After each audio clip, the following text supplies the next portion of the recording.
அண்டமெலாம் கண்ணாகக் குளினும் காண்டற்கு அணுத்துணையும் கூடா என்று அனந்த வேதம் விண்டு அலறி ஓலமிட்டு புலம்ப, மோன வெளிக்குள் வெளியாய் நிறைந்து விளங்கும் ஒன்றே, கண்டவடிவாய் அகண்டமாய் எங்கும் கலந்து நின்ற பெருங்கருணை கடவுளே, என் சண்டவினை தொடக்கு அற சின்மயத்தைக் காட்டும் சத்குருவே, சிவகுருவே, சாந்தத்தேவே.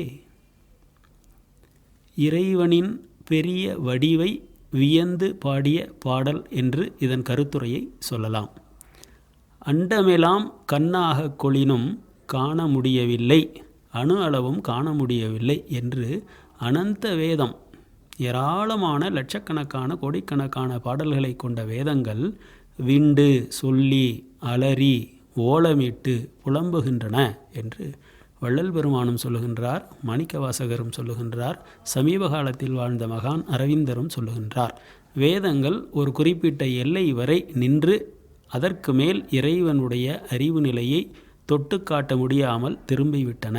வேத ரிஷிகளால் இறைநிலையின் பூரண அறிவை அறிய முடியவில்லை என்று the secret of the Veda என்கின்ற நூலில் மகான் அரவிந்தரும் சொல்லுகின்றார். பல 10 ஆண்டுகள் வேதங்களையும் உபநிடதங்களையும் கீதையையும் ஆராய்ந்து பார்த்த மகான் அரவிந்தர் என்ன சொல்லுகின்றார் என்றால், வேத ரிஷிகள் ஒரு குறிப்பிட்ட அறிவு நிலை வரை சென்றார்கள்.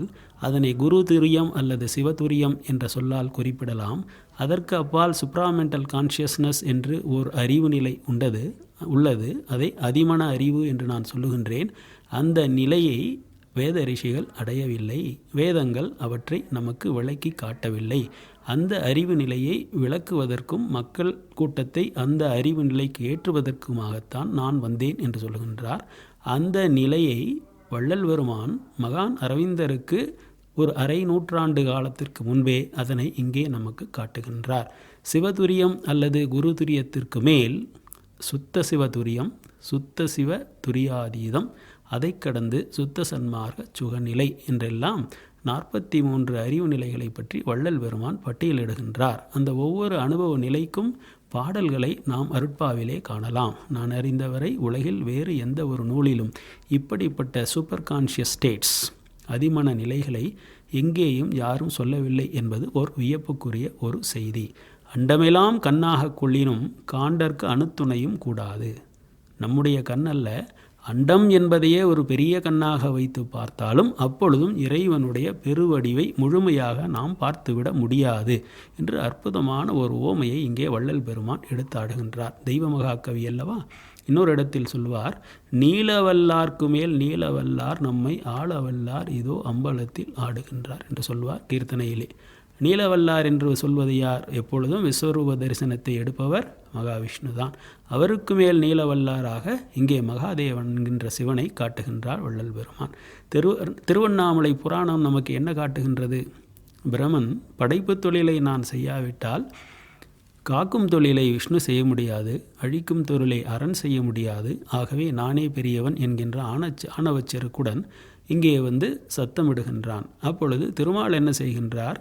தான் இல்லை என்றால், காப்பு தொழிலை செய்யவில்லை என்றால் நீ படைத்து என்ன செய்வது என்று சொல்லுகின்றார்கள். அப்பொழுது சிவன் என்கின்ற மகாதேவன் என்ன செய்கின்றார்? பூமிக்கும் ஆகாயத்திற்குமாக ஒரு ஒளிப்பிளம்பாக நிற்கின்றார்.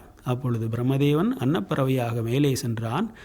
சிவனுடைய முடியை காண்பதற்காக மால் பன்றி உருவத்தில் வராக அவதாரமாக சென்று இறைவனுடைய திருவடியை தேடிச் சென்றார்கள். இருவரும் அடியையோ முடியையோ காண முடியவில்லை என்று படி அடி வான் முடி பற்றினும் தோற்றா அடிமுடி எனும் ஓர் அருட்பெருஞ்சோதி என்று வள்ளல் பெருமான் அதனை அகவலில் நமக்கு காட்டுகின்றார். ஆக எந்த விதத்திலும் இறைவனுடைய பெருவடிவை யாராலும் எந்த விதத்திலும் காண முடியாது என்கின்ற அளவுக்கு மிகப்பெரியவன் என்று வள்ளல் பெருமான் இங்கே நமக்கு காட்டுகின்றார். அவற்றை வேதங்கள் கூறுவதாக கூறுகின்றார். மோன வெளிக்குள் வெளியாய் நிறைந்து விளங்கும் ஒன்றே, அது புறத்தில் இல்லை, உன்னுடைய அகத்தில் ஆத்மாவில் மௌன வெளியை கடந்து வெளியாக எங்கும் நிறைந்து ஒன்றாக இருக்கின்றது. திருநிலை தனி வெளி சிவவெளி எனும் ஓர் அருள் வெளி பதிவளர் அருட்பெருஞ்சோதி என்று அகவலிலே அழகாக வள்ளல் பெருமான் இதை தனிவெளி என்றும் சிவவெளி என்றும் அருள்வெளி என்றும் விளக்கி காட்டுகின்றார். இறைவன் கண்டமாக இருக்கின்றான், அதேபோல் அகண்டமாகவும் இருக்கின்றான். அகண்டமயமாய் எங்கும் கலந்து நின்ற பெருங்கருணை கடவுள். அவன் இல்லாத இடமில்லை, எங்கும் கலந்திருக்கின்றான், கண்டமாகவும் இருக்கின்றான், அகண்டமாகவும் இருக்கின்றான், எல்லாவற்றிற்கும் பெரியவனாக இருக்கின்றான். ஏனென்றால் அவனே எல்லா உயிர்களை காட்டிலும் பெருங்கருணை கடவுளாக இருக்கின்றான். சிறு தெய்வங்களைப் போலோ பல தெய்வங்களைப் போலோ மனிதர்களைப் போலோ முத்தர்களை சித்தர்களைப் போலோ அருள் நெறியில் குறைவுபட்டவன் அல்ல. எல்லாவற்றை காட்டிலும் எல்லாரை காட்டிலும் இறைவன் பெரியவனாக இருப்பதற்கு என்ன காரணம் என்றால் அவனுடைய பெருங்கருணை குணமே என்று இங்கே அற்புதமான ஓர் உண்மையை, தத்துவ உண்மையை, மனோதத்துவ உண்மையை வள்ளல் பெருமான் இங்கே நமக்கு காட்டுகின்றார். அடுத்து, என் சண்ட வினை தொடக்கு அற. வினைகளை சண்ட வினை என்று சொல்லுகின்றார். அவன் சண்டியன் என்றால் என்ன பொருள்? அவன் நம்மை அவ்வளவு லேசில் விட்டுவிட மாட்டான், தொடர்ந்து வந்து துன்புறுத்துவான் என்று பொருள். ஆக இங்கே சண்டியர்களாக, சண்டைக்கு எப்பொழுதும் தயாராக இருந்து நம்மை கீழே வீழ்த்துவதற்காக காத்து கொண்டிருக்கின்ற வினைகள் என்று வள்ளல் பெருமான் சொல்லுகின்றார். வினைகள் என்கின்ற பதிவுகள், பாவப்பதிவுகள், அவை 3 நிலையாக நமக்கு சாத்திரங்களே சொல்லப்படுகின்றன. 3 வினைகள் என்னென்ன? சஞ்சித கர்மம், பிராரப்த கர்மம், ஆகாமிய கர்மம். சஞ்சிதம் என்பதை வித்து என்பார்கள், பிராரப்தம் என்பதை மேல் விளைவு என்று சொல்வார்கள். இவையெல்லாம் ஆதி தமிழ் சொற்கள். ஆகாமியம் என்பது இப்பொழுது இந்த பிறவியில் நாம் செய்து கொண்டிருக்கின்ற பாவப்பதிவுகள். இவை 3ம் இருக்கின்றன. எங்கோ ஒரு இந்த வினைகளுக்கு தொடக்கம் ஒன்று இருக்கின்றது. வித்து இல்லை என்றால் விளைவு இல்லை. ஆக வித்தையே வறுத்து விட்டால் ஒழிய மேல் விளைவுகள் நிச்சயமாக முளைக்கும். ஆக தொடக்கு அற. ஏற்கனவே இருக்கின்ற சஞ்சித ஆகாமிய சஞ்சித பிராரப்த கர்மங்களை நாம் அனுபவித்து தீர்த்து விட்டாலும் இப்பொழுது தொடங்குகின்றோம் அல்லவா, இந்த வினை என்ன செய்வது? இந்த சுழற்சியிலிருந்து, வினை சுழற்சியிலிருந்து நாம் எப்படி நீங்குவது என்றால் அதற்கு வழி சொல்லுகின்றார் வள்ளல் பெருமான். சின்மயத்தை காட்டும் சர்க்குருவினுடைய பாதங்களை பிடித்துக்கொள். எப்பொழுதும் மௌன நிலையிலேயே இரு. மனம் கடந்த, எண்ணம் கடந்த மௌன நிலையிலிருந்து நீ தொழிற்படுகின்ற பொழுது புதிதாக வினைகள் முளைக்கா, அவை உன்னை கட்டுப்படுத்தா என்று வள்ளல் பெருமான் நமக்கு காட்டுகின்றார். அதற்கு என்ன வழி என்றால், சின்மயத்தை, சின்முத்திரையை காட்டுகின்ற சர்க்குரு யார்? தட்சிணாமூர்த்தி தான். கல்லாலின் புடையமர்ந்து 4 அங்கம் முதல் கற்ற கேள்வி வல்லார்கள் 4வருக்கும் வாக்கிறந்த பூரணமாய் மறைக்கு அப்பாலாய் எல்லாமாய் அல்லதுமாய் இருந்ததனை இருந்தபடி இருந்து காட்டி சொல்லாமல் சொன்னவரை நினையாமல் நினைந்து பவத்தொடக்கை வெல்வாம் என்று பரஞ்சோதி முனிவர் திருவிளையாடற் புராண தொடக்கத்திலே தட்சிணாமூர்த்தியின் தோத்திரமாக, துதியாக இந்த மெடிடேஷன் என்று சொல்வார்கள். இது ஒரு தியான ஸ்லோகம். தியான ஸ்லோகமாக இந்த பாடலை நமக்கு தந்தருளுகின்றார். அந்த பாடல் எப்படி முடிகின்றது? பவத்தொடக்கை வெல்வாம். பவம் என்பது வினை, பாவம். அந்த பவத்தை, அதனுடைய தொடக்கத்தை, ஆரம்பத்தை நாம் வெல்ல வேண்டும். அதற்கு என்ன செய்ய வேண்டும்? நாம் தட்சிணாமூர்த்தி என்கின்ற மௌனகுருவின் பாதங்களை பிடித்து கொள்ள வேண்டும். பவத்தொடக்கை வெல்வாம். அந்த பாடலை அப்படியே இங்கே பெருமான் எடுத்து காட்டுகின்றார். சின்மயத்தை, முத்திரையை காட்டுகின்ற சர்க்குருவே, தட்சிணாமூர்த்தி என்கின்ற தென் கடவுளே, இறைவனே, சிவகுருவே.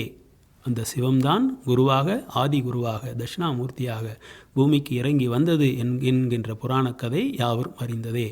சாந்த தேவே, சாந்த தேவே என்றால் மௌனகுருவே. தட்சிணாமூர்த்தி மௌனகுரு. மௌனம் என்பது வட சொல்லிலே சாந்தம் என்று வந்தது. ஆக மௌனம் என்கின்ற குருவினுடைய வழியை நாம் அடைந்து எப்பொழுதும் மௌன நிலை என்கின்ற ஆத்மாவின் மொழியிலேயே பேசிக்கொண்டிருந்தால் அந்த ஆத்மாவுக்கு உள்ளே இருக்கின்ற இறைநிலையை நாம் அடைந்துவிட்டால் இறைவனுடைய பெருவடிவை நாம் காணலாம்.